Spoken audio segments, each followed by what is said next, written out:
Mungkin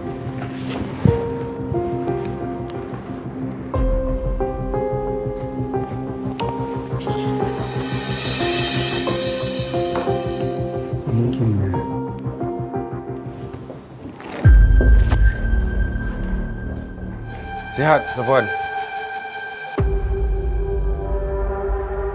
Malik, Rina, yang kau main terjah masuk ofis aku ni dengan tak ada appointmentnya apa hal? Kau dengar aku pun kau nak berkira ke? Ha? No, Malik. No. Ni company aku. Dekat company lama kau bos besar. Tapi dekat sini, aku bos besar. So, tolong belajar. Kau ada. Sekejap, kau cakap aku tadi company kau? Yes, faham konsep. Okay.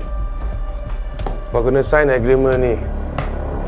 Dan company ni akan jadi milik aku. Sign. Hey, Malik. Asal aku nak dengar cakap kau? Kena sign kena bodoh ni. Ingat aku bodoh? Sebab aku tahu kau tak bodoh lah aku nak kau sign agreement ni. Orang yang bijak je akan ambil tindakan macam ni. Melainkan Apa? kau nak ke aku expose yang kau dah buat gangguan seksual pada staff kau? Kau nak? Okay. Semua bukti ada dalam ni. Aku tahu, Safwan. Aku bukan bodoh, aku tahu. Kau bayar dia orang supaya dia orang tutup mulut. Lepas tu kau ugut dia orang. Kalau dia orang cerita dekat orang lain, kau akan saman dia orang, kau akan pecat dia orang.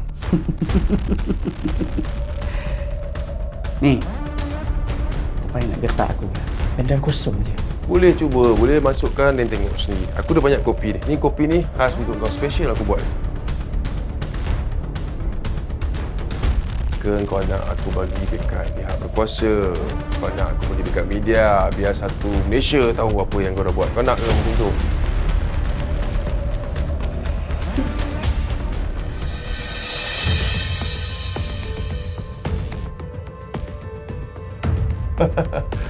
Look, kalau aku sign, apa dapat? Dapat apa? Company ni jadi milik aku. Kau berambut je daripada sini. Which means aku tak dapat apa-apa. Habis daripada kau mengikut lah penjara, reputation kau pun jatuh.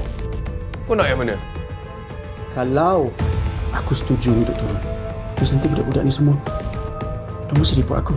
Kau jangan risaulah pasal benda tu. Jangan risau. Sign je agreement ni. Aku akan selesaikan semua masalah kau. Okay? Suka!